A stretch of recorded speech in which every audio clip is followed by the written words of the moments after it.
Салам достор, кайрадан сиздер менен Бай Билим медиа каналы. Биз азыр сиздерден келген орус тили боюнча суроолорго жооп беребиз. Биздин 6-чы сабагыбыздын комментарийсинде Нуржигит Бактыбеков деген жигит мындай суроо берген экен.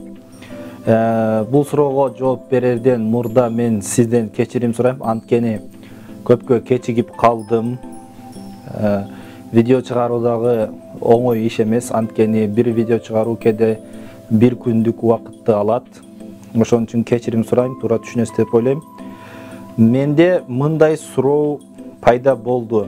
Роддорду, женский родду только аялдарга сүйлөш керекпи же эркектерге да сүйлөсө боло береби?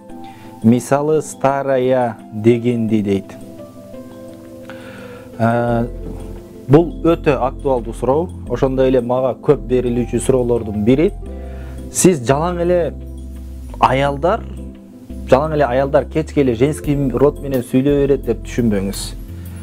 Же болбосо эркектер жалаң эле кечке мужской род менен сүйлөй берет деп түшүнбөңүз. Демек мен эркек болуп туруп, мырза болуп туруп деле женский роддо сүйлөшүм мүмкүн. Ушул нерсени эстеп калыңыз. Ушул нерсеге сиз көңүл буруңуз. Сүйлөп жаткан адамдын родуна каралбайт. Мужской род болсо, мужской роддо эле кечке мужской роддо сүйлөй бербейт. Же болбосо бир кыз женский роддо болсо, кечке эле женский роддо сүйлөй бербейт. Сүйлөнүп жаткан нерсенин родуна карайбыз. Мисал үчүн телефон десек. Телефон дей турган болсок, этеги телефон, Демек А эмес, Я эмес, О эмес, Е эмес, Ё эмес. Демек бул телефон мужской род. Демек мен айтам. Мой телефон дейм. Менин телефонум. Новый телефон дейм. Мен. Новый телефон. Анткени бул меники. Мисал үчүн бир кыздын деле ушундай башка телефон болушу мүмкүн. Кызда деле телефон болушу мүмкүн. Ал деле айтат. Мой телефон дейт. Тагыраагы ал кыздын родуна карабайбыз. Ал кыз эмне айтат? Телефонду сөз кылып атат.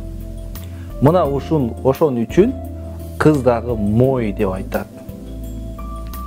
Эми мисал үчүн сумка дейли. Сумка дей турган болсок, Мисал үчүн эми мен айтам бул жерде сумка этеги демек А тамгасы менен аяктап атат. А тамгасы менен аяктаса сумка. Демек женский роддо экен. Мен айтам, муну меники болушу мүмкүн да. Моя сумка дейм. Моя сумка. Эми ошол эле кезде ушул эле сумканы дагы бир кыз айтышы мүмкүн. Это моя сумка, менин сумкам деп. Же болбосом старая сумка деп айтышы мүмкүн. Дагы бир жолу айта кетем. Сүйлөп жаткан адамдын родуна эмес, сүйлөнүп жаткан нерсенин родуна карайбыз. Роддор менен сүйлөгөндө.